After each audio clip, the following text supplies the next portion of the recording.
Praegu, sel hetkel, kui te neid sõnu kuulate, liigute läbi universumi kiirusega 600 kilomeetrit sekundis. Mitte seetõttu, et te oleksite kosmoselaeval. Mitte seetõttu, et maa pööraks ümber oma telje või tiiraks ümber päikese. Vaid seetõttu, et kogu meie galaktika koos kõigi oma sadade miljardite tähtedega kihutab läbi kosmose suunas, mida me ei vali. Ja siiski, hoolimata sellest hämmastavast kiirusest, hoolimata kõigist meie tehnoloogilistest edusammudest, hoolimata kõigist meie unistustest, tähtede vallutamisest, on olemas piir, mida me ei ületa kunagi. Mitte kunagi. See piir ei ole tehnoloogiline, see on fundamentaalne. Ja see muudab 97% universumist, mida me praegu näeme, igaveseks kättesaamatuks. Kujutage ette, et seisate ookeani kaldal. Horisondil näete saart. Saate seda näha, saate seda uurida teleskoobiga, saate isegi mõõta selle kaugust. Aga nüüd kujutage ette, et ookean ise laieneb, mitte lihtsalt voolab, vaid iga ruutmeeter vett tekitab uut ruutmeetrit vett. Mida kaugemal saar asub, seda kiiremini see teist eemaldub. Ja mingil hetkel, olenemata sellest, kui kiiresti te ujute, olenemata sellest, kui võimas teie paat on, hakkab saar eemalduma kiiremini, kui te suudate liikuda. See on täpne analoogia meie universumiga. Ainult et siin ei ole tegemist veega, vaid ruumiga endaga. Ja see saar ei ole lihtsalt saar. See on triljonid galaktikad, igaüks miljardite tähtedega. Aastal 2013 avaldas astrofüüsikute meeskond Harvardi ülikoolist uuringu, mis muutis meie arusaama kosmosereisimise võimalikkustest fundamentaalselt. Juhtiv teadlane Dr. Abraham Loeb koos oma kolleegi Dan Maosiga Tel Avivi ülikoolist arvutasid välja midagi šokeerivat. Isegi kui me suudaksime ehitada kosmoselaeva, mis liigub valguse kiirusega 300 000 kilomeetrit sekundis, jääks 97% galaktikatest, mida me praegu oma teleskoopidega näeme, igaveseks kättesaamatuks. Mitte seetõttu, et need oleksid liiga kaugel, vaid seetõttu, et ruum nende ja meie vahel laieneb kiiremini, kui valgus suudab seda läbida. See ei ole ulme, see ei ole spekulatsioon. See on otsene tagajärg universumi laienemisest, mille avastas Edwin Hubble aastal 1929. Aga Hubble'i avastus oli alles algus. Ta nägi, et galaktikad eemalduvad meist. Mida ta ei näinud, oli see, et see eemaldumise kiirus ei ole konstantne. Universumi laienemine kiireneb. Ja see kiirendus muudab meie kosmilise tuleviku palju piiratuks, kui keegi oleks osanud ette kujutada. Mõelge sellele nii. Kui te vaatate tähistaevast, näete valgust, mis on reisinud miljoneid, mõnikord miljardeid aastaid. Andromeda galaktika valgus, mida te täna näete, lahkus sealt 2,5 miljonit aastat tagasi. Aga see ei tähenda, et te saaksite sinna jõuda 2,5 miljoni aastaga, isegi kui liiguks valguse kiirusega. Sest sel ajal, kui valgus reisis, on ruum nende vahel laienenud. Andromeda on nüüd kaugemal, kui ta oli siis, kui see valgus lahkus. Ja mida kaugemale te vaatate, seda drastilisem see efekt muutub. Praegu on meie vaadeldava universumi raadius 46 miljardit valgusaastat. See tähendab, et kõige kaugemad objektid, mida me näeme, on 46 miljardit valgusaastat eemal. Aga universum on ainult 13,8 miljardit aastat vana. Kuidas on see võimalik? Kuidas saab midagi olla kaugemal, kui valgus oleks suutnud selle aja jooksul reisida? Vastus on lihtne ja samas hämmastavalt sügav, sest ruum ise on laienenud. Objektid, mille valgust me praegu näeme, olid palju lähemal, kui see valgus lahkus. Aga nende ja meie vaheline ruum on vahepeal kasvanud. Ja siin tuleb kõige häirivam osa. Universumi laienemine ei ole ühtlane. Lähedased galaktikad, nagu Andromeda, on meie gravitatsiooniliselt seotud. Me tegelikult liigume Andromeda poole ja umbes 4 miljardi aasta pärast põrkuvad meie galaktikad kokku. aga kaugemad galaktikad, mis ei ole meie gravitatsioonilise mõju all, eemalduvad. Ja mida kaugemal nad on, seda kiiremini nad eemalduvad. Mitte seetõttu, et nad ise liiguksid kiiremini, vaid seetõttu, et nende ja meie vahel on rohkem ruumi, mis laieneb. Aastal 2011 mõõtsid teadlased täpselt, kui kiiresti universum laieneb. Hubble'i konstant, nagu seda nimetatakse, on umbes 70 kilomeetrit sekundis megaparseegi kohta. See kõlab keeruliselt, aga tähendus on lihtne. Iga 3,3 miljonit valgusaastat kauguse kohta eemaldub galaktika meist 70 kilomeetrit sekundis kiiremini. Galaktika, mis on 33 miljonit valgusaastat eemal, eemaldub 700 kilomeetrit sekundis.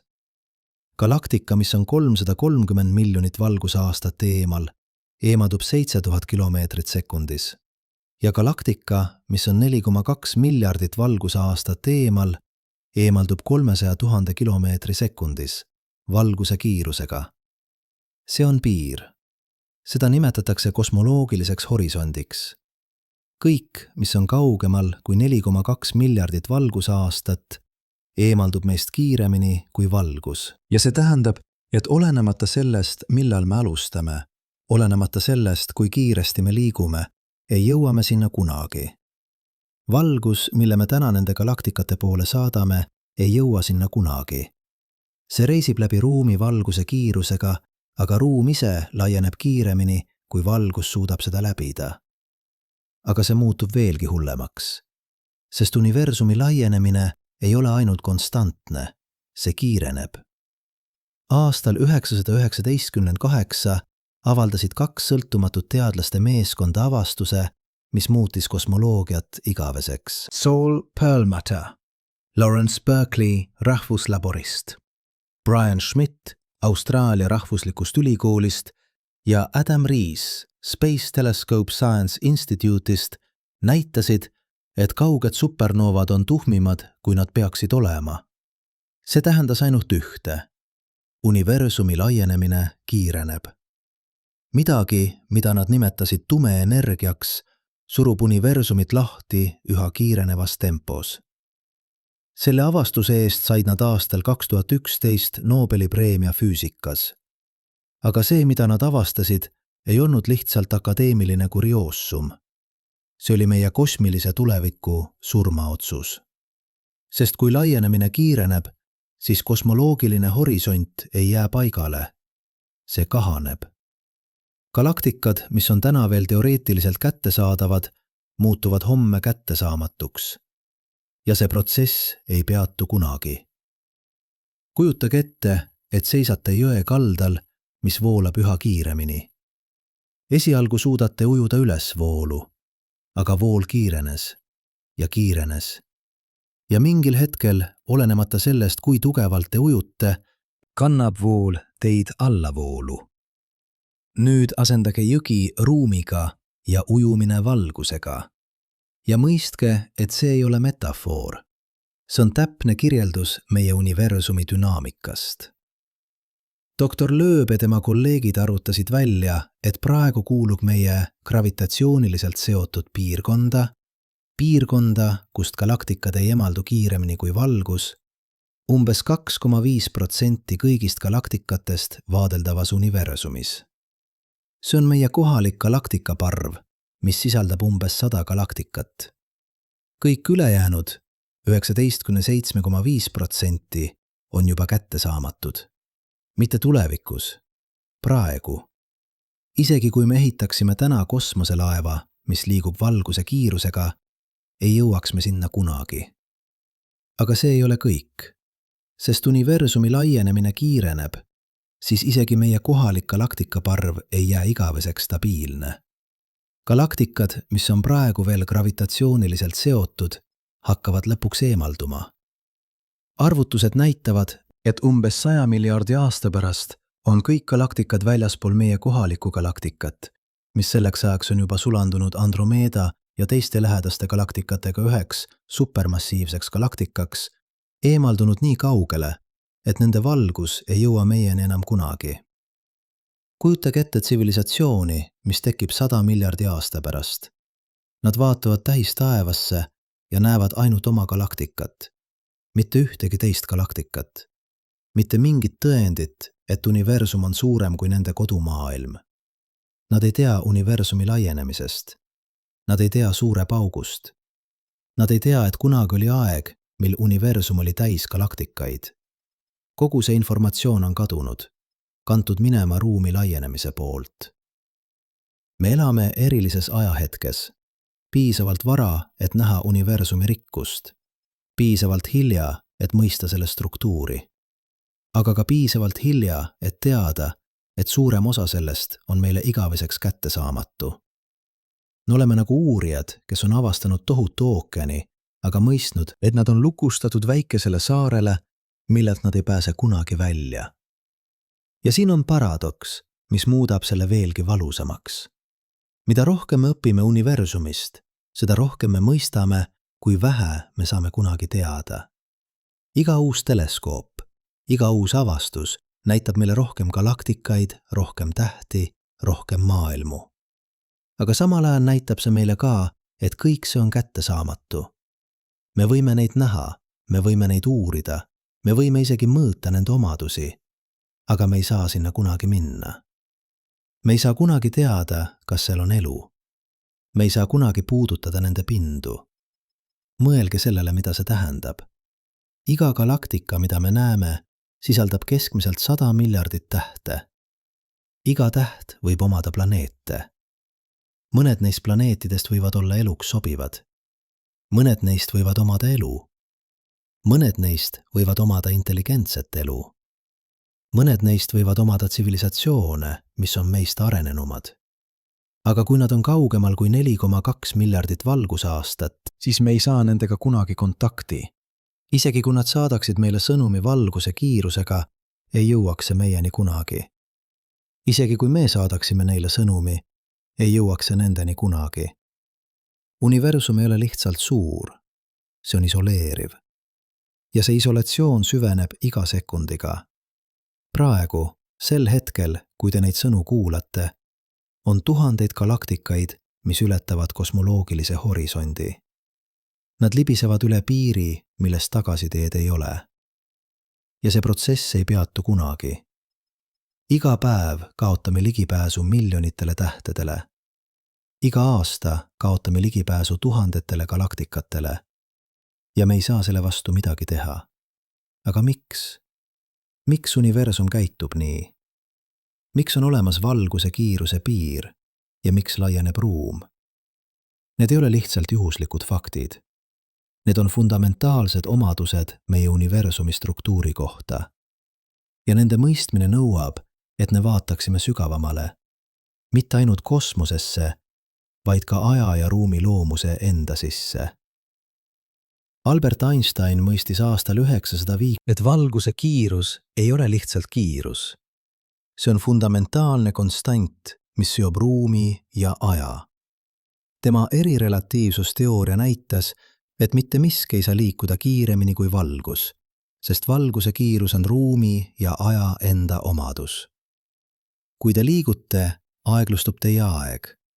Mida kiiremini te liigute, seda aeglasemalt teie aeg kulgeb. Ja kui te jõuaksite valguse kiiruseni, peatuks teie aeg täielikult. See ei ole tehnoloogiline piirang. See on universumi struktuuri piirang. 10 aastat hiljem, aastal 915, laiendas Einstein oma teooriat üldrelatiivsusteooriaks. Ta näitas, et gravitatsioon ei ole jõud, vaid ruumi ja aja kõverus. Massiivsed objektid nagu tähed ja planeedid kõverdavad ruumi enda ümber. Ja see kõverus on see, mida me tajume gravitatsioonina. Aga üldrelatiivsusteooria ennustas ka midagi ootamatut. Universum ei saa olla staatiline. See peab kas laienema või kokku tõmbuma. Einstein ise ei uskunud seda. Ta lisas oma võrranditesse kosmoloogilise konstandi, kunstliku termini, mis hoidis universumi staatilisena. Aga aastal 929 näitas Edwin Hubble, et galaktikad eemalduvad meist. Universum laieneb. Einstein nimetas hiljem kosmoloogilist konstanti oma suurimaks eksituseks. Aga irooniline on see, et tänapäeval usuvad teadlased, et kosmoloogiline konstant või midagi väga sarnast, mida nimetatakse tumeenergiaks, on täpselt see, mis põhjustab universumi kiirendatud laienemist. Aga mis on tumeenergia? Ausalt öeldes me ei tea. Me teame, et see on olemas, sest me näeme selle mõjusid. Me teame, et see moodustab umbes 68% universumi kogu energiast. Me teame, et see surub ruumi lahti, põhjustades laienemise kiirendumist. Aga me ei tea, mis see on. Me ei tea, kust see tuleb. Me ei tea, miks see on täpselt sellise tugevusega, nagu see on.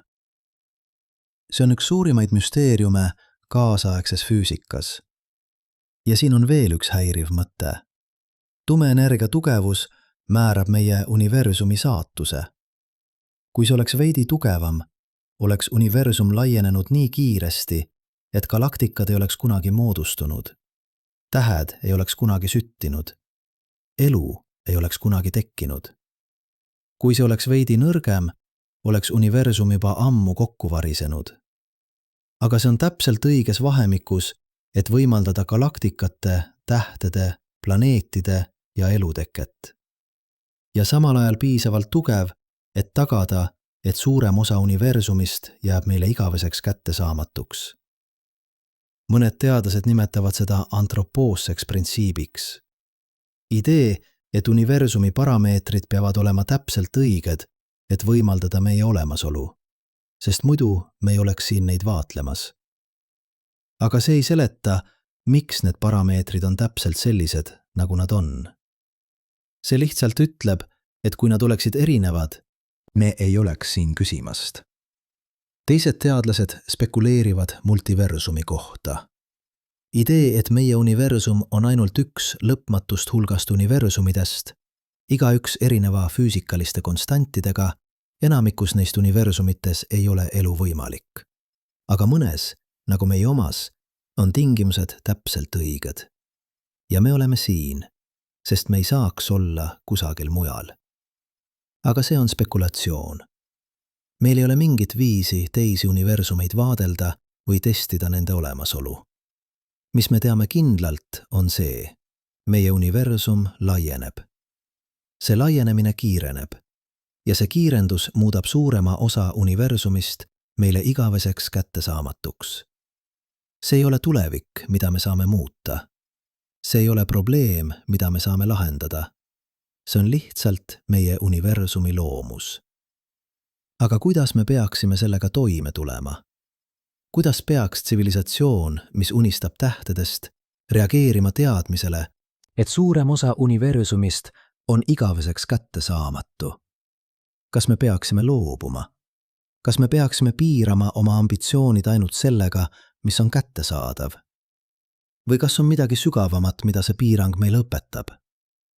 Aastal 2017-5 kogunesid maailma juhtivad astrofüüsikud Stanfordi ülikoolis konverentsile, mille teema oli tsivilisatsiooni pikaajaline tulevik kosmoses. Üks ettekandjatest, doktor Katie Mack Melbourne'i ülikoolist, esitas küsimuse, mis sundis kõiki kohalviibijaid vaikima. Kui me teame, et 97% universumist on juba kättesaamatu, küsis ta, siis mis mõte on unistada tähtede vallutamisest? Vaikuse järel vastas doktor Loeb, sest see 3%, mis on kättesaadav, sisaldab endiselt rohkem tähti, kui me suudame kunagi külastada. Küsimus ei ole selles, kui palju on kättesaamatu. Küsimus on selles, mida me teeme sellega, mis on kättesaadav. Aga see vastus, nii pragmaatiline kui see ka polnud, ei käsitle sügavamat küsimust. Sest probleem ei ole lihtsalt selles, et suurem osa universumist on kättesaamatu. Probleem on selles, et see kättesaadav osa kahaneb. Iga hetk, iga sekund, iga hingamine, mida te võtate, muutub universum veidi väiksemaks meie jaoks.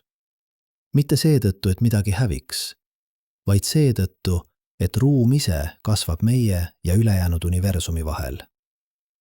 Kujutage ette, et olete raamatukogus mis sisaldab kõiki kunagi kirjutatud raamatuid. Miljoneid, miljardeid raamatuid. Aga iga sekund kaob üks raamat. Mitte hävineb, lihtsalt muutub kättesaamatuks. Te võite seda näha, te võite lugeda selle pealkirja, aga te ei saa seda kunagi avada. Ja see protsess kiireneb. Esialgu kaob üks raamat sekundis, siis 2, siis 10, siis 1000. Ja te teate, et lõpuks jäävad alles ainult need raamatud, mis on teie vahetus läheduses. Kõik ülejäänud on kadunud igaveseks. See ei ole metafoor. See on täpne kirjeldus meie olukorrast. Iga galaktika on nagu raamat. Unikaalne, asendamatu, täis informatsiooni, mida me ei saa kunagi teada. Ja me kaotame neid kiirusega, mis ületab meie võime neid uurida. Doktor Avi Loeb kirjutas aastal 2018 artikli pealkirjaga Pikaajaline tulevik ekstraterrestrilise intelligentsuse otsingutele. Tema arvutused näitasid midagi šokeerivat. Praegu, meie praeguse tehnoloogiaga, suudame tuvastada raadiosignaale kuni umbes 100 valgusaasta kauguselt. Aga isegi kui me parandaksime oma tehnoloogiat 1000 korda, 1 000 000 korda, 1 000 000 korda, jääks suurem osa potentsiaalselt asustatud maailmadest meie ulatusest välja. Mitte seetõttu, et nad oleksid liiga vaiksed, vaid seetõttu, et nende signaalid ei jõua meieni kunagi. Ruum nende ja meie vahel laieneb kiiremini, kui raadiolained suudavad seda läbida. Ja siin on veel häirivam mõte. Kui seal on tsivilisatsioonid, mis on meist arenenumad, tsivilisatsioonid, mis on juba ehitanud kosmoselaevad, mis liiguvad lähedal valguse kiirusele, siis nemad seisavad silmitsi täpselt sama probleemiga. Nad ei saa meieni jõuda. Me ei saa nendeni jõuda. Isegi kui me mõlemad teame üksteise olemasolust, isegi kui me mõlemad saadame sõnumeid, ei jõua need sõnumid kunagi kohale. Universum ise on muutunud isolatsiooniseadmeks. Mõelge, mida see tähendab Fermi paradoksi jaoks. Aastal 950 lõunasöögi ajal Los Alamosse küsis füüsik Enrico Fermi kuulsat küsimust. Kus kõik on? Kui universum on nii suur ja nii vana, miks me ei ole kohanud ühtegi teist tsivilisatsiooni? Üks vastuseid on olnud, et tsivilisatsioonid on lihtsalt liiga kaugel. Aga nüüd me teame, et see ei ole lihtsalt kauguse küsimus. See on fundamentaalse kättesaamatuse küsimus. Isegi kui galaktikas on miljonid tsivilisatsioonid, võivad nad kõik olla isoleeritud üksteisest ruumi laienemise poolt. Aga see tõstatab veel sügavama küsimuse. Kui me ei saa kunagi kohtuda teiste tsivilisatsioonidega, kui me ei saa kunagi uurida suuremast osast universumist, siis mis on meie koht selles kosmilises draamas? Kas me oleme lihtsalt vaatlejad, kes on mõistetud jälgima universumi, mida nad ei saa kunagi puudutada? Või on seal midagi enamat? Aastal 2019 avaldas filosoof Nick Bostrom Oxfordi ülikoolist artikli, mis uuris seda küsimust. Ta väitis, et meie kosmilise isolatsiooni mõistmine võib olla üks olulisemaid filosoofilisi avastusi inimkonna ajaloos. Mitte seetõttu, et see piirab meie võimalusi, vaid seetõttu, et see sunnib meid ümber hindama, mis on tõeliselt oluline. Kui me ei saa vallutada universumit, siis võib-olla peaksime keskenduma sellele, mida me saame teha siin, meie kohalikus galaktikaparvs, meie galaktikas, meie päikesesüsteemis, meie planeedil. Aga see ei ole lihtsalt filosoofiline küsimus. Sellel on praktilised tagajärjed. Sest kui me teame, et suurem osa universumist on kättesaamatu, siis see muudab meie prioriteete. See muudab meie strateegiaid. See muudab isegi meie arusaama sellest, mis on võimalik. Kujutage ette, et te olete arhitekt, kes kavandab linna. Kui te arvate, et teil on lõpmatu ruum, kavandaksite te linna ühel viisil. Aga kui te teate, et teil on ainult piiratud ala, kavandaksite te seda hoopis teisiti. Te keskenduksite efektiivsusele, jätkusuutlikkusele, optimaalsele ressursside kasutamisele. Täpselt sama kehtib meie kosmilise tuleviku kohta. Kui me teame, et meil on ainult piiratud osa universumist, siis me peame kavandama oma tulevikku vastavalt. Dr. Paul Davies Arizona osariigi ülikoolist on väitnud, et kosmilise isolatsiooni mõistmine võib olla suur filter. Üks nendest väljakutsetest, mis määrab, kas tsivilisatsioon elab üle või mitte. Tsivilisatsioonid, mis ei suuda kohaneda oma kosmilise isolatsiooniga, võivad raiskada oma ressursse võimatute projektide peale. Tsivilisatsioonid, mis mõistavad oma piiranguid, võivad keskenduda sellele, mis on tõeliselt saavutatav. Aga mis on saavutatav? Isegi meie kohalikus galaktika parvs, mis sisaldab umbes 100 galaktikat, on kaugused hämmastavad. Lähim galaktika väljaspool meie enda linnuteed on Canis Major, kääbusgalaktika, mis on 25 000 valgusaastat eemal. Androomeda galaktika, meie lähim suur naaber, on 2,5 miljonit valgusaastat eemal. Isegi valguse kiirusega võtaks reis sinna 2,5 miljonit aastat. Aga muidugi me ei saa liikuda valguse kiirusega. Meie praegused kosmoselaevad liiguvad umbes 50 000 kilomeetrit tunnis.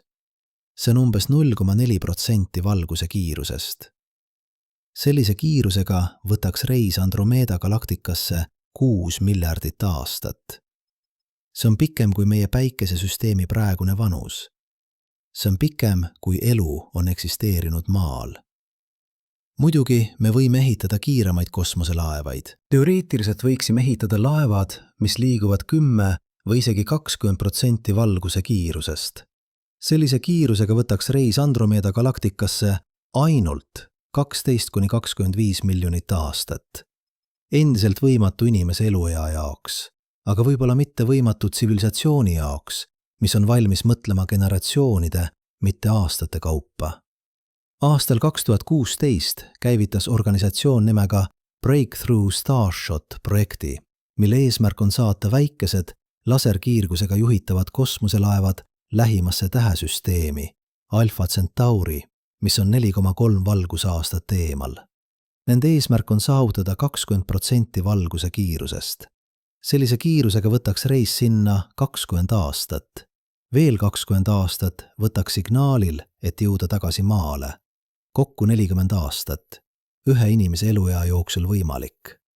Aga see on ainult üks tähesüsteem. Meie galaktikas on umbes 2–400 miljardit tähte. Isegi kui me saadaksime kosmoselaeva iga sekund, võtaks kõigi tähtede külastamine 1000 aastaid. Ja see on ainult meie galaktika. Meie kohalikus galaktika parvs on umbes 100 galaktikat. Vaadeldavas universumis on umbes 2 triljonit galaktikat. Aga nagu me juba teame, on 97% neist juba kätte saamatud. Ja siin tuleb kõige valusamam osa.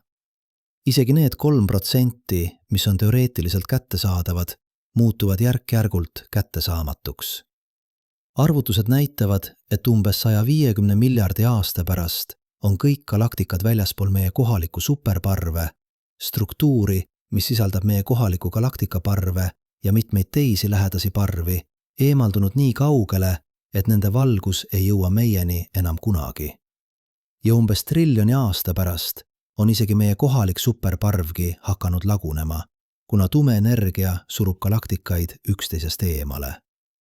Kujutage ette tsivilisatsiooni, mis tekib triljon aastat tulevikus. Nad vaatavad tähistaevasse ja näevad ainult oma galaktikat, või täpsemalt supermassiivset galaktikat, mis on moodustunud meie linnutee, Androomeda ja teiste lähedaste galaktikate sulandumisest. Nad ei näe ühtegi teist galaktikat. Nad ei näe mingit tõendit universumi laielemisest. Nad ei näe mingit tõendit suure paugust. Kogu meie kaasaegne kosmoloogia, kõik, mida me oleme õppinud universumi kohta, oleks neile kättesaamatu. Mitte seetõttu, et nad oleksid vähem intelligentsed, vaid seetõttu, et universum on muutunud. See tõstatab häiriva küsimuse.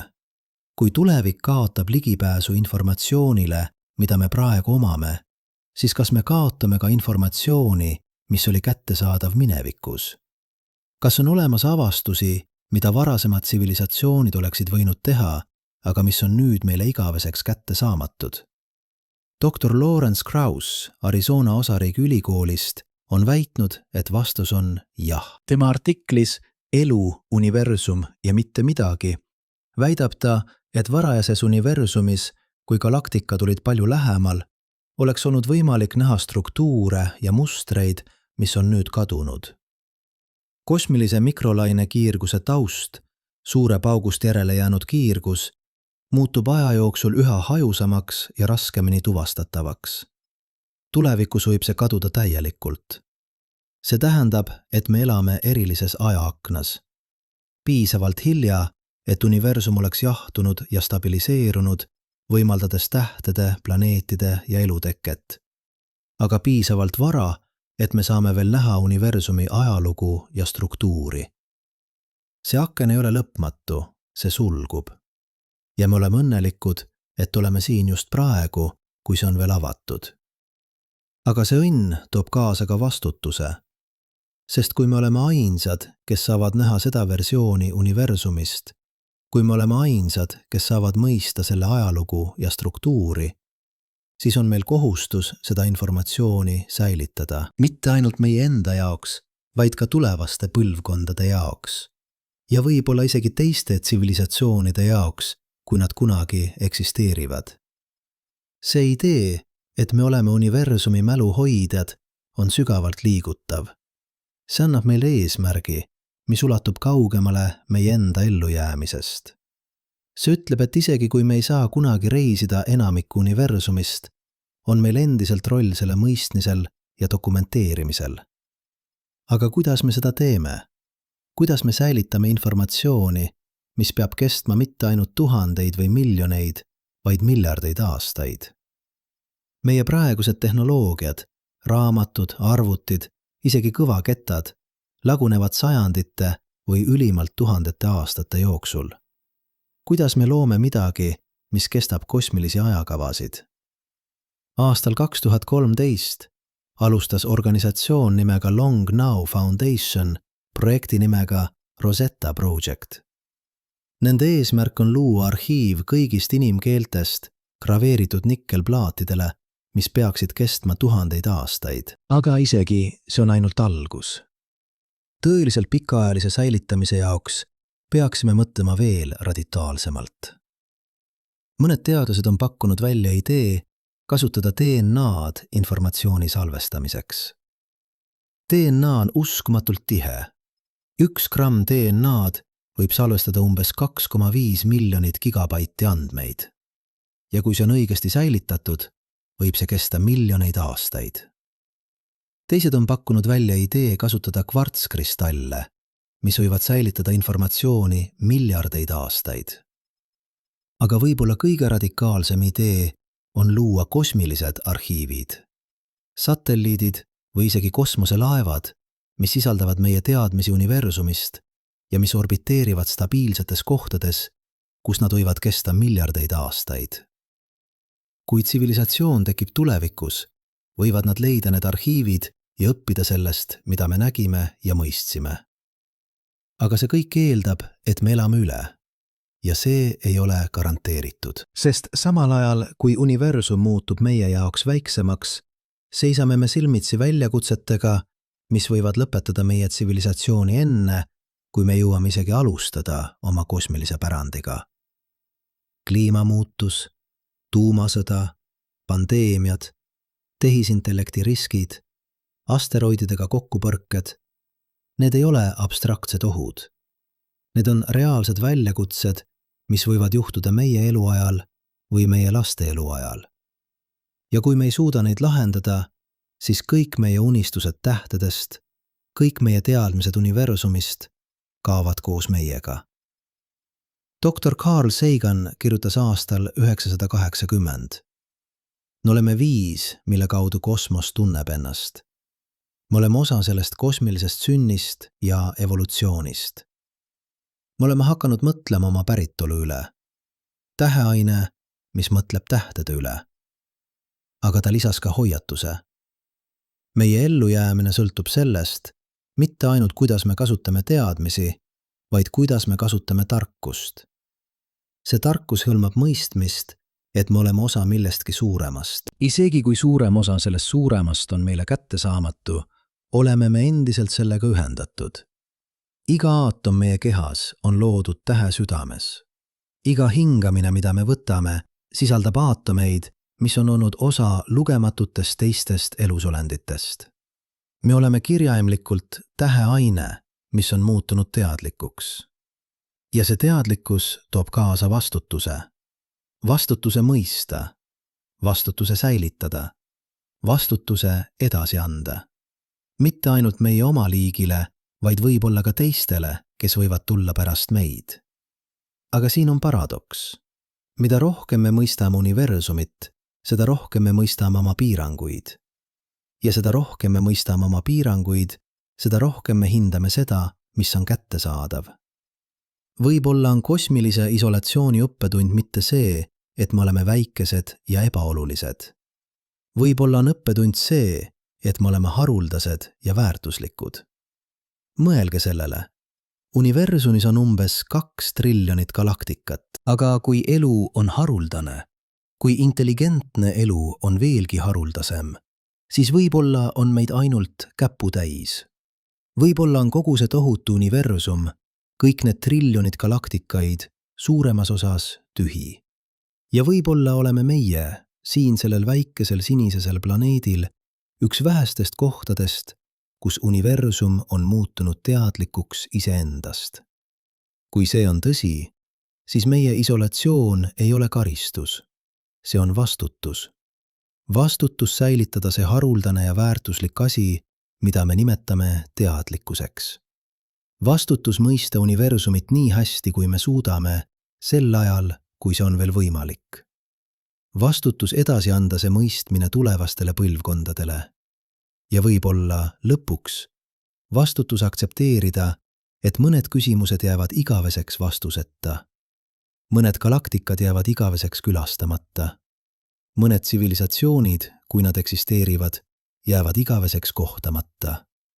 Ja see on okei. Sest see, mis on kättesaadav, meie planeet, meie päikesesüsteem, meie galaktika, meie kohalik galaktikaparv, on endiselt piisavalt suur, et täita lõpmatu arv elusid mõtte ja avastustega. Universum ei ole vangla, kui me ei lase sellel olla vangla. See on kodu. Suur, imelik, sageli arusaamatu kodu, aga kodu siiski.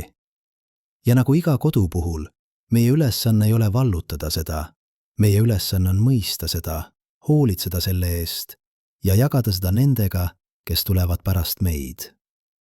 Aastal 2021 toimus midagi enneolematut.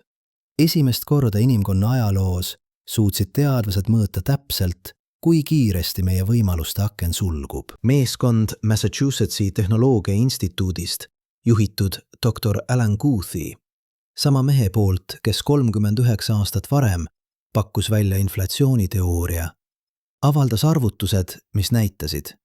Iga sekund, mida me viivitame, kaotame ligipääsu umbes 3 miljonile tähtele. Mitte tulevikus. Praegu. Sel hetkel, kui te neid sõnu kuulate, on 3 miljonit tähte, igaüks potentsiaalselt ümbritsetud planeetidega, mõned neist võib-olla eluks sobivad, libisemas üle piiri, millest tagasiteed ei ole. 3 miljonit tähte sekundis. 180 miljonit minutis. 10 miljardit 800 miljonit tunnis. Ja see number kasvab. Sest universumi laienemine ei ole konstantne. See kiireneb. Tume energia, see salapärane jõud, mis moodustab 68% universumi kogu energiast, surub ruumi lahti üha kiirenevas tempos. Ja iga päevaga, iga nädalaga, iga aastaga muutub see kiirendus tugevamaks. Aga siin on see, mis muudab selle tõeliselt šokeerivaks. Need arvutused ei ole teoreetilised, need ei ole spekulatsioonid. Need on otsesed mõõtmised, põhinedes andmetel, mis on kogutud Hubble'i kosmoseteleskoobi, Plancki satelliidi ja maapealsete observatooriumide poolt. Me ei arva, et see juhtub. Me teame, et see juhtub. Me näeme seda juhtumas. Ja me ei saa selle vastu mitte midagi teha. Või saame? Siin algab kõige fascineerivam osa meie loos.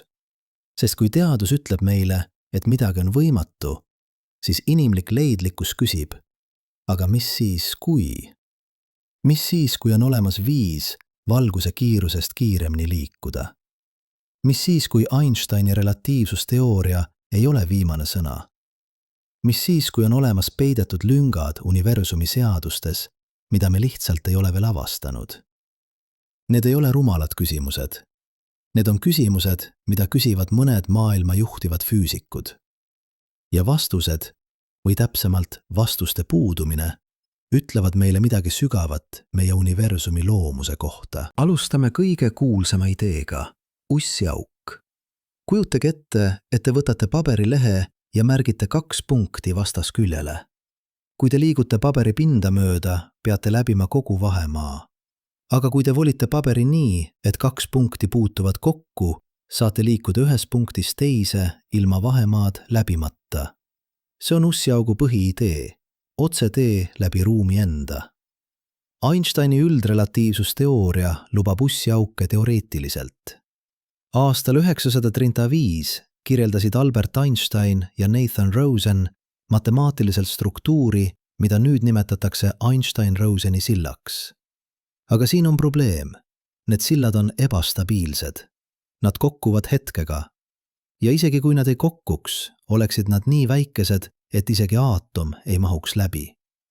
Aastal 1988 näitas füüsik Kip Thorne Caltechi ülikoolist, sama mees, kes hiljem võitis Nobeli preemia gravitatsioonilainete avastamise eest, et ussiaugu võiks teoreetiliselt hoida avatuna, kasutades negatiivset energiat. Aga mis on negatiivne energia?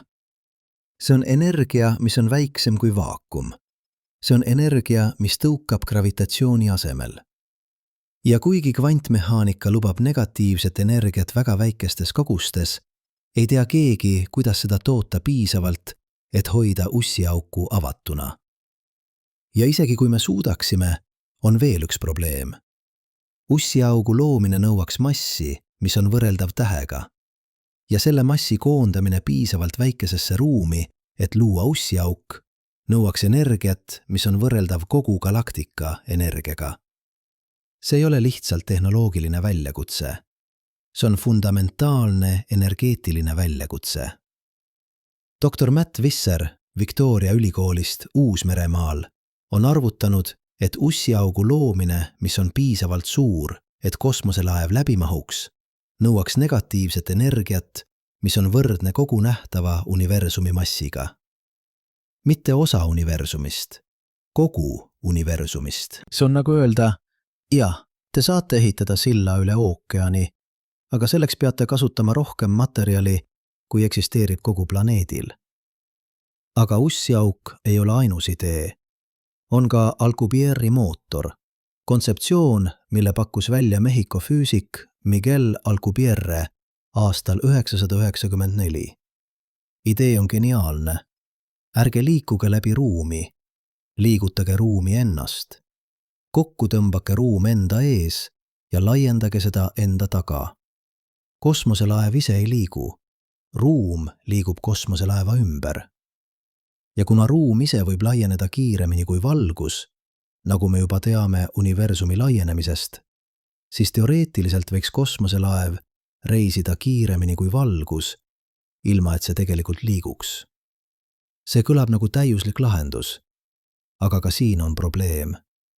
Alcubierre mootor nõuab negatiivset energiat.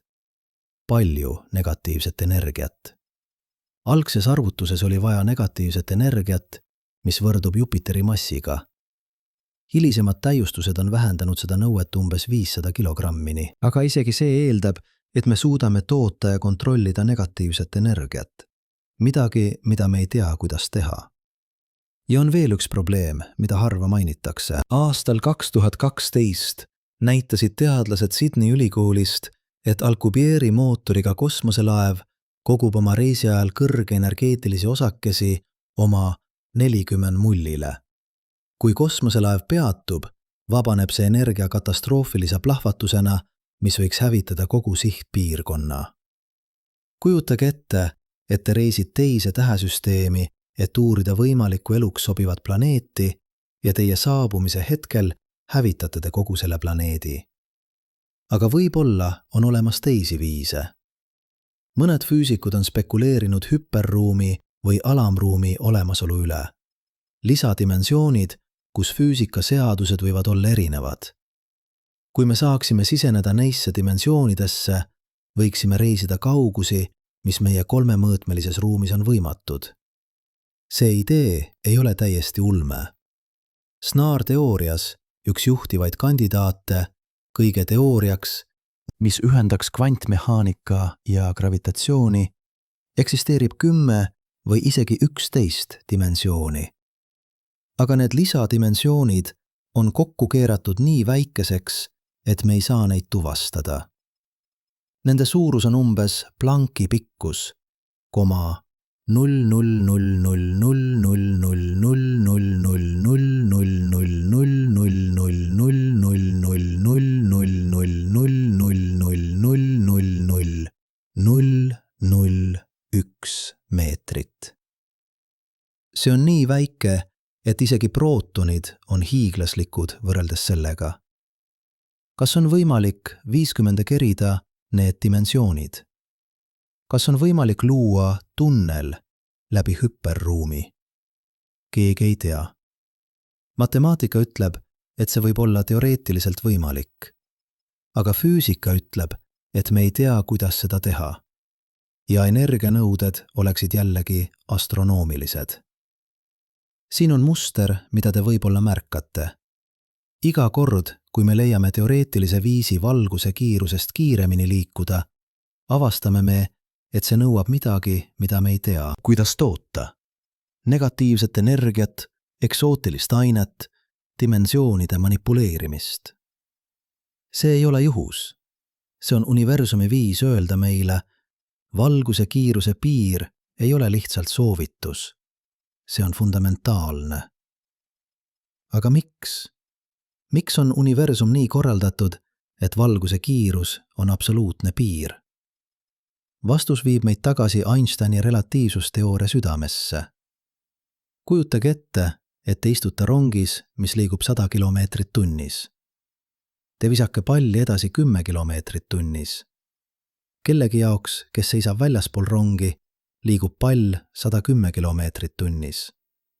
See on lihtne liitmine. Aga valgusega ei tööta see nii. Kui te olete kosmoselaeval, mis liigub pooled valguse kiirusest ja te lülitate sisse taskulambi, ei liigu valgus 1,5 korda valguse kiirusest. See liigub täpselt valguse kiirusega, alati, olenemata sellest, kui kiiresti te ise liigute. See ei ole intuitiivne, see tundub võimatu, aga see on täpselt see, mida iga eksperiment on näidanud. Ja põhjus on sügav. Valguse kiirus ei ole kiirus tavalises mõttes. See on ruumi ja aja enda omadus. See on kiirus, millega põhjus ja tagajärg levivad. See on kiirus, millega informatsioon liigub. Ja see on absoluutne piir, sest kui midagi liiguks kiiremini, tekiksid paradoksid, tagajärjed, mis eelnevad põhjustele, sõnumid, mis saabuvad enne saatmist. Mõelge sellele nii. Kui te saaksite saata sõnumi kiiremini kui valgus, saaksite teoreetiliselt saata sõnumi minevikku. Ja kui te saaksite saata sõnumi minevikku, saaksite luua paradokse. Kuulus vanaisa paradoks. Te reisid minevikku ja takistate oma vanaisa kohtumast oma vanaemaga. Aga siis te ei sünni kunagi. Aga kui te ei sünni kunagi, kes siis reisis minevikku? Füüsikud on näidanud, et valguse kiirusest kiiremini liikumine on ekvivalentne ajas tagasi reisimisega. Ja ajas tagasi reisimine loob paradokse, mis on vastuolus põhilise põhjuslikkusega. Universum ei luba seda. Mitte seetõttu, et see oleks keelatud, vaid seetõttu, et see oleks vastuoluline iseendaga. Aga siin on kõige häirivam osa. Isegi kui me aktsepteerime, et valguse kiirus on absoluutne piir, isegi kui me loobume unistusest valgusest kiiremini reisimisest, jääb probleem. Valguse kiirus ei ole piisavalt kiire. Mitte lähedeski. Meie galaktika linnutee on umbes 100 000 valgusaastat läbimõõdus. Isegi valguse kiirusega võtaks ühe otsa teise reisimine 100 000 aastat. Androomeda galaktika on 2,5 miljonit valgusaastat eemal. Lähim galaktikaparv väljaspool meie enda on Virgo parv, 50 miljonit valgusaastat eemal. Ja kosmoloogiline horisont, piir, millest kaugemal galaktikad eemalduvad kiiremini kui valgus, on 4,2 miljardit valgusaastat eemal. Need ei ole vahemaad, mida saab läbida inimese eluea jooksul. Need ei ole isegi vahemaad, mida saab läbida tsivilisatsiooni eluea jooksul. Need on vahemaad, mis nõuavad mõtlemist kosmilistes ajakavades. Ja siin tuleb kõige valusamam tõde. Isegi kui me ehitaksime kosmoselaeva, mis liigub 99,9% valguse kiirusest, mis on juba uskumatult lähedal teoreetilisele maksimumile, ja isegi kui me suudaksime lahendada kõik tehnilised probleemid, mis sellega kaasnevad, jääksime me endiselt vangi meie kohaliku universumi ossa. Sest sel ajal, kui me reisime, laieneb universum. Ja galaktikad, mis on täna veel teoreetiliselt kättesaadavad, muutuvad homme kättesaamatuks. Dr. Avi Loeb on arvutanud, et isegi ideaalses stsenaariumis kosmoselaev, mis liigub 99,99% valguse kiirusest, lõpmatu kütus, täiuslik navigatsioon, suudaksime külastada ainult umbes 0,001% galaktikatest vaadeldavas universumis. See on üks galaktika iga miljoni kohta ja see number kahaneb iga päevaga. Aga võib-olla on probleem selles, et me mõtleme valesti. Võib-olla ei peaks me mõtlema kosmose reisimisest kui füüsilisest liikumisest. Võib-olla peaksime mõtlema informatsioonist. Siin on radikaalne idee. Mis siis, kui me ei saada kosmoselaevad, vaid sõnumeid? Mis siis, kui me ei reisi ise, vaid saadame oma teadmised, oma kultuuri, oma teadvuse? Raadiolained liiguvad valguse kiirusega. Laser liigub valguse kiirusega. Kui me saadame sõnumi täna, jõuab see Andromeeda galaktikasse 2,5 miljoni aasta pärast. See on pikk aeg, aga see on lõplik aeg. Ja kui seal on keegi, kes seda kuulab, saavad nad teada, et nad ei ole üksi. Aastal 974 saatis inimkond oma esimese sõnumi tähtede poole. Arecibo raadioteleskoop Puerto Ricos saatis 3-minutilise sõnumi suunas M13, keraparv, mis on 25 000 valgusaastat eemal. Sõnum sisaldas informatsiooni inimkonna kohta, meie numbrisüsteem, DNA struktuur, inimese kuju, meie päikesesüsteem. See oli sümboolne žest, aga see oli ka tunnistus millestki sügavamast. Meie soovist ühenduda, meie vajadusest teada, et me ei ole üksi.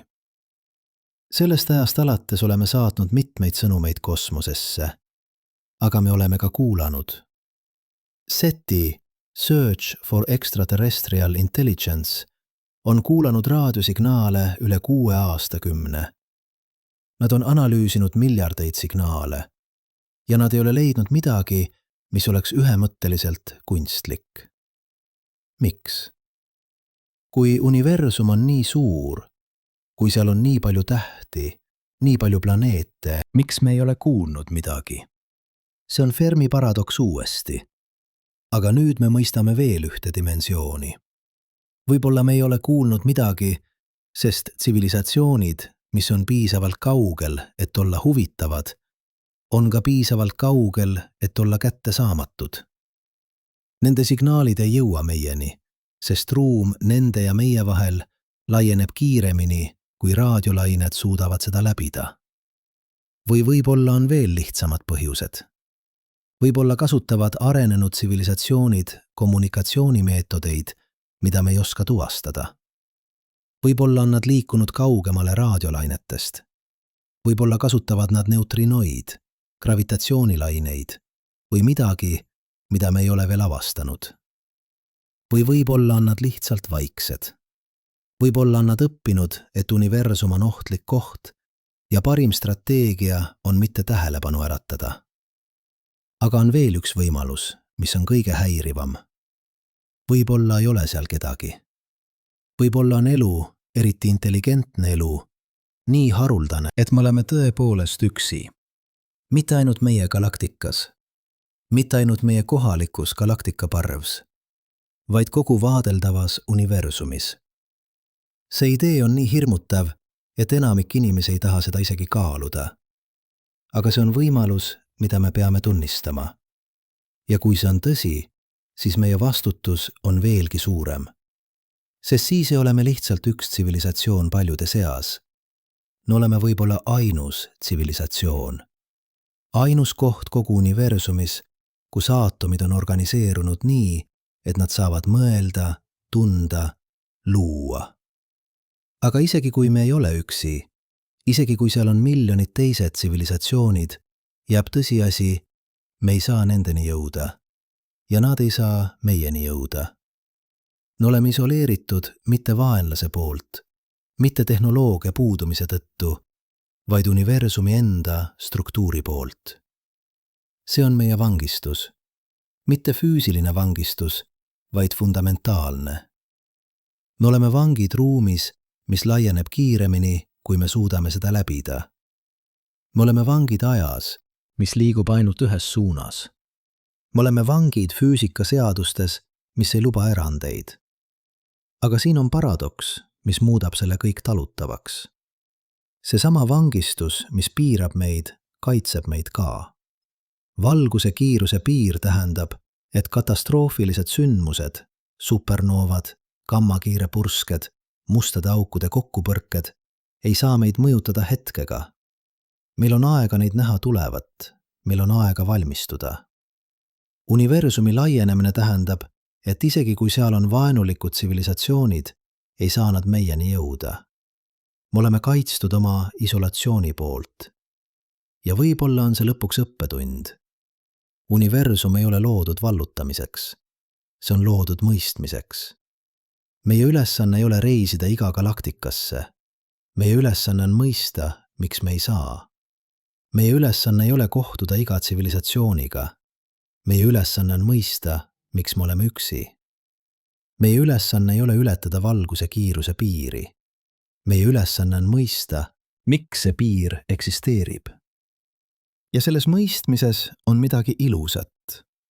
Sest iga kord, kui me avastame uue piiri, avastame me ka midagi sügavat universumi loomuse kohta. Iga kord, kui me küsime, miks mitte, õpime midagi selle kohta, mis on.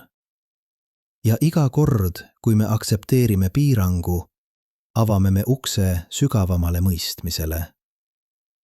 Valguse kiiruse vangistus ei ole karistus. See on õppetund. Õppetund alandlikkusest. Õppetund kannatlikkusest. Õppetund sellest, et mõned asjad on suuremad kui meie ambitsioonid. Ja võib-olla lõpuks õppetund sellest, et meie koht universumis ei ole määratud sellega, kui kaugele me jõuame, vaid sellega, kui sügavalt me mõistame. Aga oodake, enne kui me jätkame selle loo lõpuni, pean ma teile midagi tunnistama. Midagi, mida iga aus teadlane peab tunnistama, kui ta räägib universumi saatusest ja meie kosmilisest tulevikust. Me ei tea kõike. Tegelikult me ei tea enamikku. Jah, me teame, et universum laieneb. Jah, me teame, et see laienemine kiireneb. Jah, me teame, et valguse kiirus on fundamentaalne piir. Aga kui te küsite minult või ükskõik milliselt füüsikult, mis on tume energia, siis aus vastus on, me ei tea. kui te küsite, miks on valguse kiirus täpselt 300 000 kilomeetrit sekundis, mitte rohkem ega vähem, siis vastus on, me ei tea.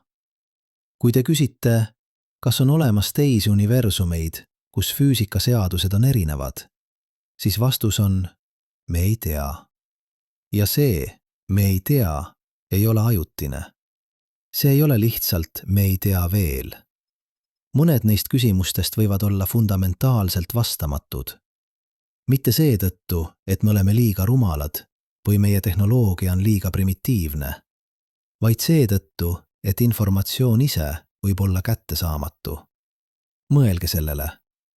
Kui tume energia on tõesti kosmoloogiline konstant, energia, mis on omane vaakumile endale, siis me ei saa kunagi näha seda otse. Me saame ainult näha selle mõjusid.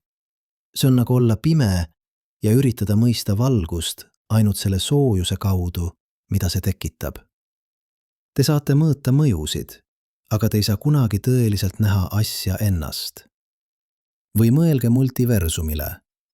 Kui on olemas teised universumid, aga nad on meie omast täielikult isoleeritud, kui nende ja meie vahel ei ole mingit kattumist, mingit interaktsiooni, siis nad on definitsiooni järgi vaatlematud.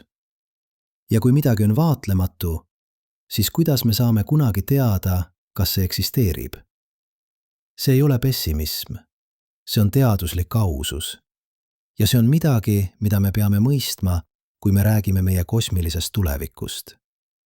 Sest kui me ei tunne oma teadmiste piire, siis me ei saa tõeliselt hinnata, mida me teame. Aga siin on ilus asi. Isegi meie teadmatuses on muster. Isegi meie küsimustes, millele me ei oska vastata, on struktuur. Ja see struktuur ütleb meile midagi sügavat. Võtame näiteks valguse kiiruse. Me ei tea, miks see on täpselt 300 000 kilomeetrit sekundis.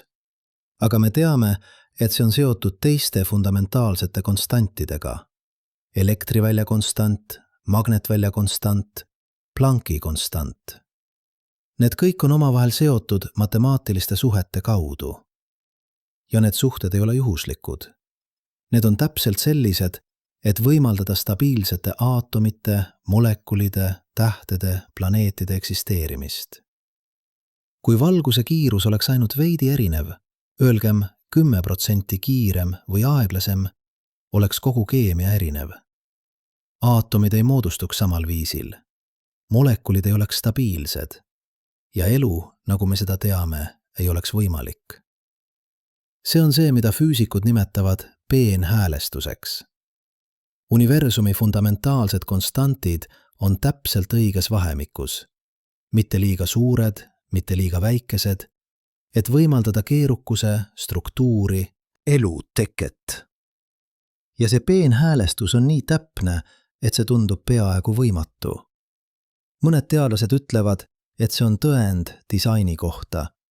Teised ütlevad, et see on tõend multiversumi kohta. Et on lõtmatu arv universumeid erineva konstantidega ja me oleme selles, kus need on õiged, sest muidu me ei oleks siin küsimast. Veel teised ütlevad, et me lihtsalt ei mõista veel sügavamaid seadusi, mis määravad need konstantid. Aga sõltumata sellest, milline seletus on õige, jääb fakt. Me elame universumis, mis on täpselt õige meie jaoks. Ja see õige hõlmab ka piiranguid. Valguse kiiruse piir, universumi laienemine, kosmoloogiline horisont. Need ei ole vead disainis, need on osa disainist. Ja võib-olla on see kõige sügavam õppetund. Piirangud ei ole vaenlased. Piirangud on see, mis annab asjadele tähenduse. Mõelge muusikale. Kui teil oleks lõpmatu arv noote, lõpmatu arv instrumente, lõpmatu aeg, kas te saaksite luua midagi ilusat? Või oleks see lihtsalt kaos? Ilu tuleb piirangust. Sümfoonia on ilus mitte hoolimata sellest, et sellel on ainult 12 nooti, vaid seetõttu, et sellel on ainult 12 nooti. Piirang sunnib loovust. Piirang loob struktuuri. Piirang annab tähenduse. Sama kehtib meie kosmilise tuleviku kohta. kui me saaksime reisida igale poole, hetkega, ilma pingutuseta, kas see oleks tõeliselt väärtuslik või oleks see lihtsalt turism? Aga kui me teame, et iga reis nõuab põlvkondi, iga avastus nõuab ohverdust, iga samm edasi on saavutus, siis see muutub tähendusrikkaks. Aastal 2019 käivitas NASA programmi nimega Artemis. Plaan viia inimesed tagasi Kuule ja lõpuks Marsile. Kui te küsite astronautidelt, miks nad tahavad minna, ei ütle nad, sest see on lihtne. Nad ütlevad, sest see on raske. Väljakutse on see, mis annab tähenduse. Piirang on see, mis muudab saavutuse väärtuslikuks. Ja meie suurim piirang, valguse kiiruse vangistus, kosmoloogilise horisondi lõplikkus, ei ole meie ebaõnnestumine. See on meie kontekst. See on lava, millel me mängime. See on raamistik, milles me loome oma tähenduse. Aga mis on see tähendus? Kui me ei saa vallutada universumit, kui me ei saa kohtuda teiste tsivilisatsioonidega, kui me ei saa isegi uurida enamikku sellest, mida me näeme, siis mis on meie eesmärk? Võib-olla on vastus lihtsam, kui me arvame. Võib-olla ei ole meie eesmärk vallutada. Võib-olla on meie eesmärk mõista. Võib-olla ei ole meie eesmärk reisida igale poole. Võib-olla on meie eesmärk olla siin, praegu, täielikult.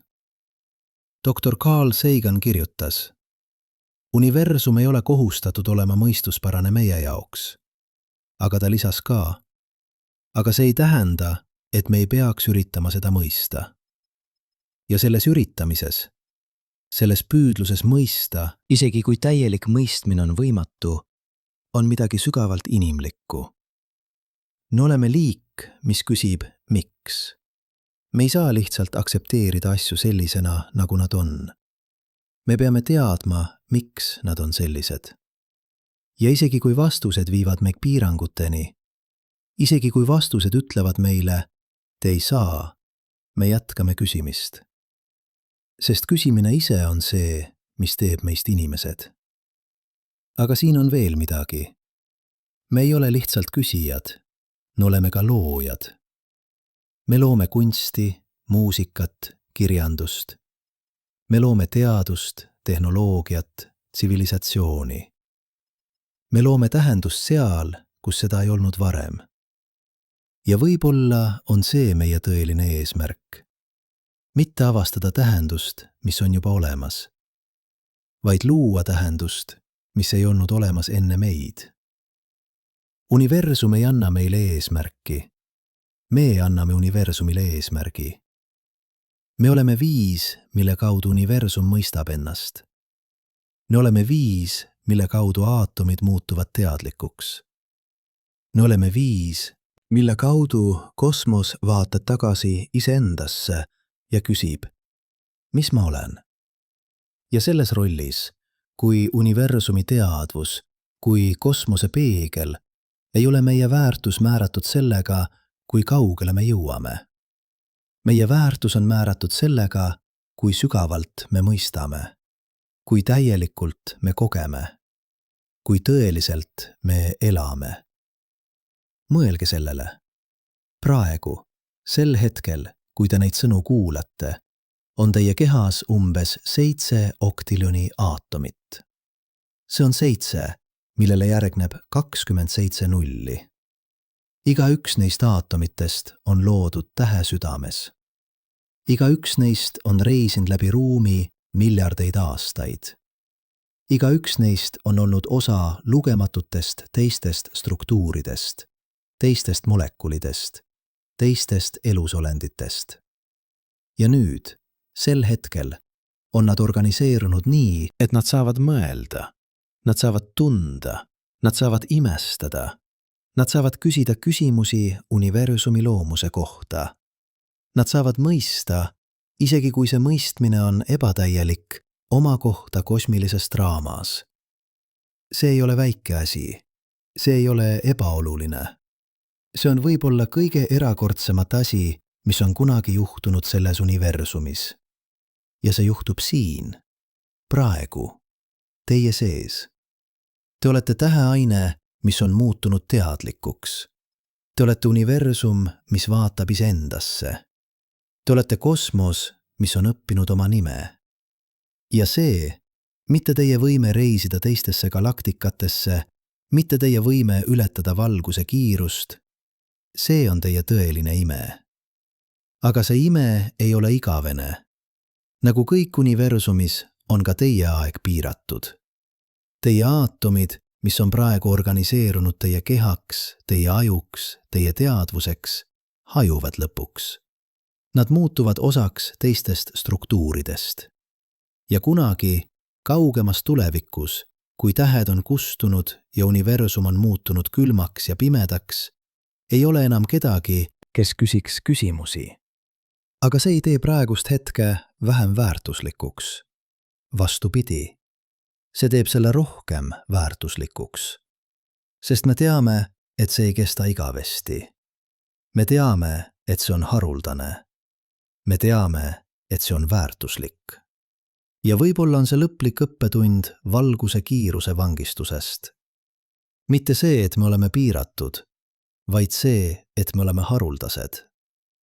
Mitte see, et me ei saa minna igale poole, vaid see, et me oleme siin, praegu, selles erilises hetkes, kui universum on täpselt õige. Mitte liiga kuum, mitte liiga külm, mitte liiga noor, mitte liiga vana, et võimaldada teadvust, mõistmist, imetlust. Me elame kuldses ajaaknas, piisavalt hilja, et tähed on loonud rasked elemendid, mis on vajalikud elule. Piisavalt vara, et tähed põlevad endiselt eredalt. Piisavalt hilja, et universum on jahtunud ja stabiliseerunud. Piisavalt vara, et me näeme veel teisi galaktikaid, teisi struktuure, teisi tõendeid universumi rikkusest. See aken ei ole lõpmatu. Tulevikus, kaugemas tulevikus, aga siiski tulevikus sulgub see. Tähed kustuvad, galaktikad eemalduvad. Universum muutub külmaks, pimedaks, tühjaks. Aga praegu, sel hetkel on see aken avatud ja me oleme siin, vaatamas läbi selle. Kas me peaksime olema kurvad, et me ei saa minna igale poole? Või peaksime me olema tänulikud, et me saame näha nii palju? Kas me peaksime olema pettunud, et valguse kiirus piirab meid? Või peaksime me olema imetluses, et me mõistame seda piiri? Ma arvan, et vastus on ilmne. Kurbus tuleb ootustest, mis ei ole kooskõlas reaalsusega. Aga kui me kohandame oma ootusi, kui me mõistame, mis on võimalik ja mis ei ole, siis kurbus asendub millegi sügavamaga, mitte resignatsiooniga, vaid aktsepteerimisega. Ja aktsepteerimine ei ole loobumise vorm, see on tarkuse vorm. Stoiline filosoof Epikteetus kirjutas 2000 aastat tagasi. Õnn ei seisne selles, et saada, mida sa tahad, vaid selles, et tahta seda, mis sul on. See ei tähenda, et me ei peaks püüdlema. See ei tähenda, et me ei peaks unistama. Aga see tähendab, et me peaksime leidma rahu sellega, mis on, isegi kui me töötame selle nimel, mis võiks olla. Me ei saa muuta valguse kiirust. Me ei saa peatada universumi laienemist. Me ei saa tühistada kosmoloogilist horisonti. Aga me saame valida, kuidas me neile piirangutele reageerime. Me saame valida, kas näeme neid vangina või kontekstina. Me saame valida, kas keskendume sellele, mida me ei saa, või sellele, mida me saame. Ja mida me saame? Me saame uurida meie päikesesüsteemi. Me saame otsida elu Marsi pinnalt, Euroopa ookeanidest, Enceladuse keisritest. Me saame ehitada teleskoope, mis näevad sügavamale universumisse kui kunagi varem. Me saame mõõta gravitatsioonilaineid, mis tulevad mustade aukude kokkupõrgetest miljardeid valgusaastaid eemal. Me saame uurida kosmilise mikrolaine kiirguse tausta, otsides vihjeid universumi sünnist. Me saame luua kunsti, mis jäädvustab meie imetlust. me saame kirjutada muusikat, mis väljendab meie imestust. Me saame ehitada tsivilisatsiooni, mis austab nii teadmisi kui ka tarkust. Me saame kasvatada lapsi, kes küsivad paremaid küsimusi kui meie. Me saame jätta pärandi, mis kestab kauem kui meie ise. Ja võib-olla kõige olulisem, me saame olla siin, praegu, täielikult kohal. Me saame vaadata tähistaevasse ja mõista, et iga valguspunkt on täht. Võib-olla ümbritsetud planeetidega, võib-olla kodudega elule. Me saame mõista, et me oleme osa millestki tohutu suurest. Me saame tunda ühendust kõigega, mis on olnud ja mis kunagi tuleb. See ühendus ei ole füüsiline. Me ei saa puudutada kaugeid tähti, aga see on reaalne, sest me oleme loodud samast ainest. Me järgime samu seadusi. Me oleme osa samast loost. Ja see lugu, universumi lugu, elulugu, teadvuse lugu, on kaugel lõpetamisest. Me oleme alles alguses. Me oleme alles õppimas lugema esimesi lehekülgi. Ja isegi kui me ei saa kunagi lugeda kogu raamatut, isegi kui mõned peatükid jäävad igaveseks kättesaamatuks, on see, mida me saame lugeda, piisavalt rikas, piisavalt sügav, piisavalt ilus, et täita lõpmatu arv elusid mõtte ja imetlusega. Vanguse kiiruse vangistus ei ole meie lõpp. See on meie algus. Algus tõelisele mõistmisele. Algus tõelisele tarkusele. Algus tõelisele hinnangule sellele, mis meil on. Me oleme tähed, mis on õppinud unistama. Me oleme aatomid, mis on õppinud armastama. Me oleme universum, mis on õppinud imetlema iseennast. Ja see, mitte meie võime ületada piire, vaid meie võime mõista neid. See on meie tõeline pärand. Niisiis, kui te järgmine kord vaatate tähistaevasse, ärge mõelge sellele, kuhu te ei saa minna. Mõelge sellele, kus te olete. Mõelge sellele, et te olete siin, praegu, selles uskumatus hetkes, kui universum on täpselt õige. Mõelge sellele, et te olete osa millestki, mis on nii haruldane, nii väärtuslik, nii uskumatult ebatõenäoline, et see on peaaegu ime.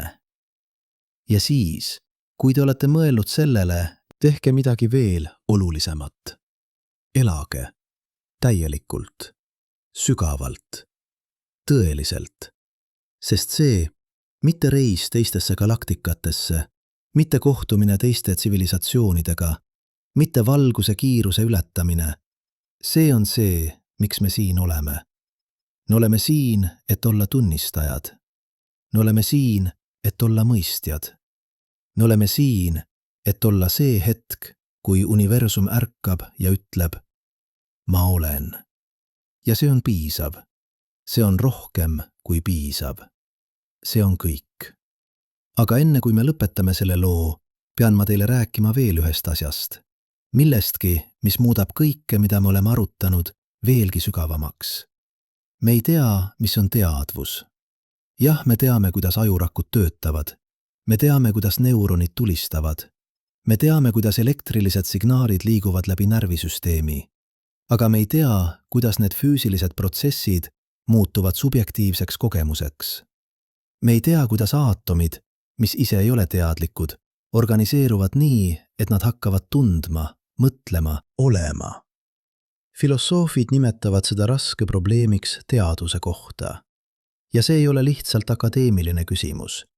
See on võib-olla kõige fundamentaalsem küsimus, mida me saame küsida. Sest kõik, mida me teame universumi kohta, kõik, mida me oleme arutanud valguse kiiruse, universumi laienemise, kosmoloogilise horisondi kohta, me teame seda läbi teadvuse. Teadus ei ole lihtsalt üks asi universumis. See on viis, kuidas universum muutub teadaolevaks. Ja siin on kõige hämmastavam osa. Teadvus, see asi, mida me ei mõista, võib olla haruldasem kui ükski teine nähtus universumis. Tähed, triljoneid, planeedid, veel rohkem. Aga teadvus? Me teame kindlalt ainult ühest kohast, kus see eksisteerib. Siin, maal, meie ajudes. Muidugi võib olla teisi kohti. Võib olla teisi planeete, kus elu on arenenud teadvuseni, aga me ei tea. Ja nagu me juba mõistsime, isegi kui nad eksisteerivad, võivad nad olla nii kaugel, et me ei kohtu kunagi. Niisiis, siin me oleme. Võib-olla ainus teadlik asi sellest tohutu universumi osas. Võib-olla üks vähestest.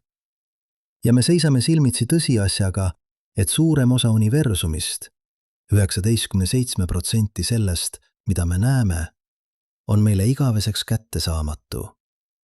Aga mis siis, kui see ei ole juhus? Mis siis, kui teadvuse haruldus ja universumi kättesaamatus on kuidagi seotud? Mõelge sellele. Kui universum oleks väiksem, kui kõik oleks kättesaadav, kui ei oleks piire, kas teadvus oleks üldse vajalik? Võib-olla on teadvus see, mis tekib just siis, kui süsteem seisab silmitsi piirangutega. Võib-olla on teadvus viis, kuidas universum reageerib omaenda lõplikkusele. See on spekulatsioon muidugi. Aga see on spekulatsioon, mis viib meid tagasi algusesse. Mäletate, kuidas me alustasime? Praegu, sel hetkel, kui te neid sõnu kuulate, liigute läbi universumi kiirusega 600 kilomeetrit sekundis. Aga nüüd, pärast kõike, mida me oleme õppinud, saame me küsida sügavamat küsimust. Mitte, quote, kui kiiresti te liigute, vaid kes on see tee, kes liigub? Te olete umbes 100 triljonit rakku, iga üks sisaldades miljardeid molekule, iga üks koosnevad aatomitest, mis on loodud tähtedes, mis eksisteerisid enne meie päikest. Te olete struktuur, mis on nii keeruline, et te suudate mõelda iseenda kohta. Te olete muster, mis on nii stabiilne, et te tunnete end samana täna, nagu te olite eile, kuigi teie aatomid on pidevalt vahetumas. Ja see muster, see uskumatu, ebatõenäoline, ajutine muster on see, mis küsib küsimusi universumi kohta. See on see, mis tahab teada, miks valguse kiirus on piir. See on see, mis tunneb kurba, et 97% universumist on kättesaamatu. Aga siin on paradoks. See sama muster, mis tahab ületada piire, on ise loodud piirangute poolt.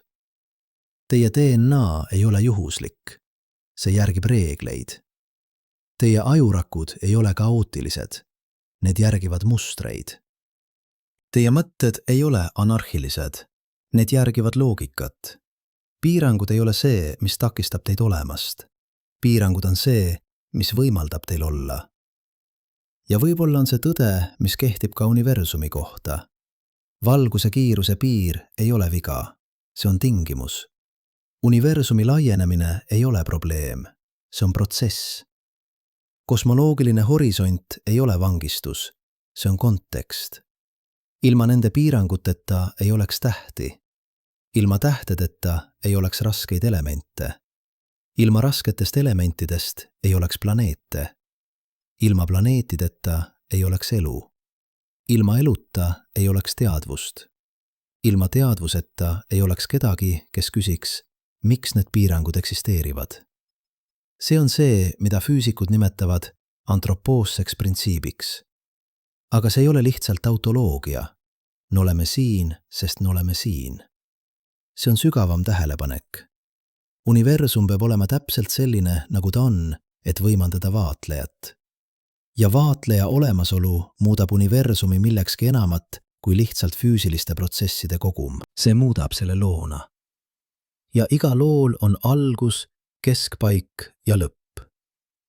Meie loo algus oli suur pauk. Hetk, kui ruum, aeg, energia, kõik tekkis millestki, mida me ei mõista. Meie loo keskpaik on praegu. See uskumatu hetk, kui universum on piisavalt vana, et olla loonud teadvuse, aga piisavalt noor, et olla veel täis tähti, galaktikaid, võimalusi. Aga mis on meie loo lõpp? Kui me ekstrapoleerime praeguseid trende, universumi kiirendatud laienemist, tähtede järkjärgulist kustumist, entroopia vältimatu kasvu, siis lõpp on külm, pime, tühi. Füüsikud nimetavad seda soojussurmaks. Hetk, kui kõik energia on ühtlaselt jaotunud, kui ei ole enam temperatuuri erinevusi, kui ei ole enam võimalikud protsessid, kui ei ole enam muutust.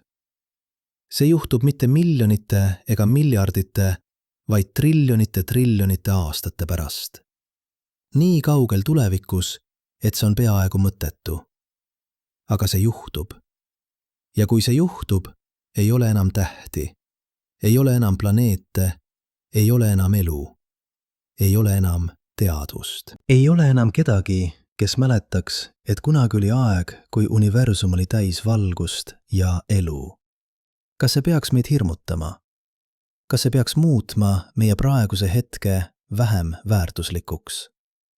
Ma arvan vastupidist. Ma arvan, et see teeb meie hetke rohkem väärtuslikuks. Sest me teame, et see ei kesta igavesti. Me teame, et see on haruldane. Me teame, et see on väärtuslik. Filosoof Thomas Nagel kirjutas: kui ma mõtlen oma surelikkusele, ei muuda see minu elu mõttetuks. See muudab selle kiireloomuliseks. Sama kehtib universumi kohta. Teadmine, et tähed kustuvad, et galaktikad eemalduvad, et lõpuks muutub kõik külmaks ja pimedaks, see ei muuda praegust hetke mõttetuks. See muudab selle hindamatuks. Ja siin me jõuame tagasi algusesse. Mäletate esimest küsimust?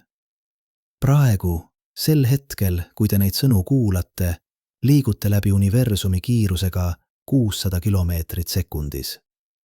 Aga nüüd me mõistame, et see liikumine ei ole lihtsalt füüsiline. See on ka ajaline. Iga sekund, mida te elate, on sekund, mis ei tule kunagi tagasi. Iga hetk on unikaalne, asendamatu, igaveseks kadunud hetk pärast seda, kui see möödub. Ja siiski, sel hetkel, kui see juhtub, on see kõik, mis on. See ei ole minevik, see ei ole tulevik, see on praegu. Ja selles praegu on kogu universum. Kõik, mis kunagi oli, kõik, mis kunagi saab olema. Kõik on koondunud sellesse ühte hetke, siin, teie teadvuses. See ei ole müstika, see on füüsika. Relatiivsusteooria ütleb meile, et praegu ei ole absoluutne. Erinevad vaatlejad, kes liiguvad erinevate kiirusega, kogevad praegu erinevalt. Teie praegu ei ole sama, mis kellegi teise praegu teises galaktikas. Aeg ei ole jõgi, mis voolab ühtlaselt kõigile. Aeg on kogemus, mis on unikaalne igale vaatlejale. Ja see tähendab, et teie kogemus, teie teadvus, teie praegu ei ole lihtsalt üks asi universumis. See on viis, kuidas universum eksisteerib. Ilma vaatlejata ei ole praegu. Ilma teadvuseta ei ole kogemust. Ilma teie, jah, just teie, kes kuulab neid sõnu, ei oleks seda konkreetset viisi, kuidas universum on. See on põhjus, miks valguse kiiruse vangistus ei ole traagiline. See on põhjus, miks kosmoloogiline horisont ei ole kaotus. Sest need piirangud ei võta midagi ära. Need määratlevad selle, mis on. Ja mis on? Mis on see, mis jääb, kui me oleme aksepteerinud kõik piirangud? Kui me oleme mõistnud kõik väljakutsed? Kui me oleme tunnistanud kõik, mida me ei tea? Jääb see. Te olete siin. Praegu. Teadlik. Elus. Osa millestki, mis on nii haruldane, nii ebatõenäoline, nii uskumatult väärtuslik, et see trotsib kirjeldamist. Te olete täheaine, mis on õppinud imetlema tähti. Te olete aatomid, mis on õppinud armastama teisi aatomeid. Te olete universum, mis on õppinud küsimusi universumi kohta. Ja see, mitte teie võime reisida igale poole, mitte teie võime teada kõike, mitte teie võime elada igavesti. See on teie ime. Niisiis, kui te järgmine kord vaatate tähistaevasse ja näete neid lugematuid valguspunkte Igaüks täht võib olla ümbritsetud planeetidega, võib-olla kodudega elule ja kui te tunnete seda tuttavat igatsust, soovi minna sinna, uurida, avastada, siis mäletage seda. Te ei pea minema sinna, et olla ühendatud. Te olete juba ühendatud. Iga aatom teie kehas on loodud tähe südames. Iga hingamine, mida te võtate, sisaldab aatomeid, mis on olnud osa lugematutest teistest elusolenditest.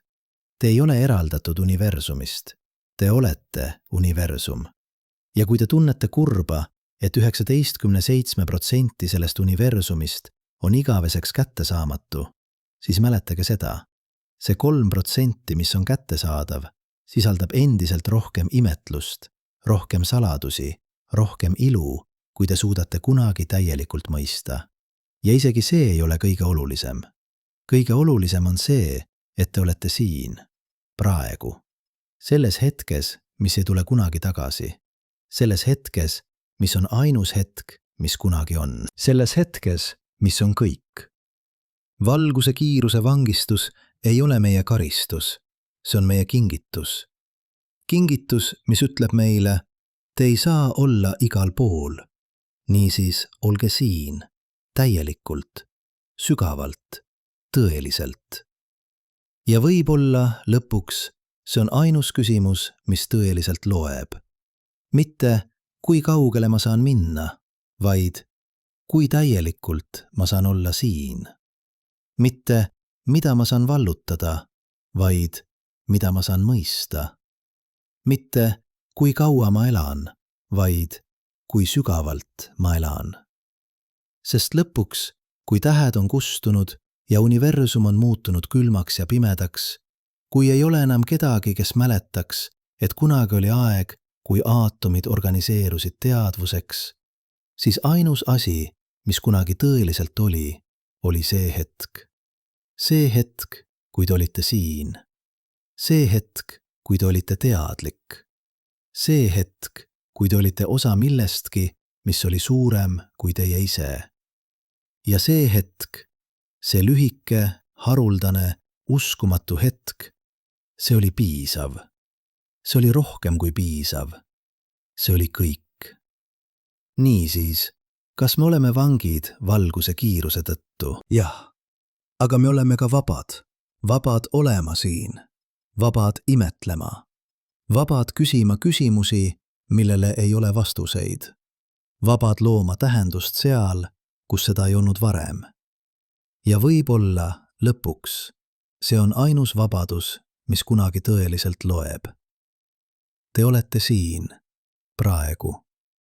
Ja see on uskumatu. See on kõik, mida te peate teadma. Ja see on kõik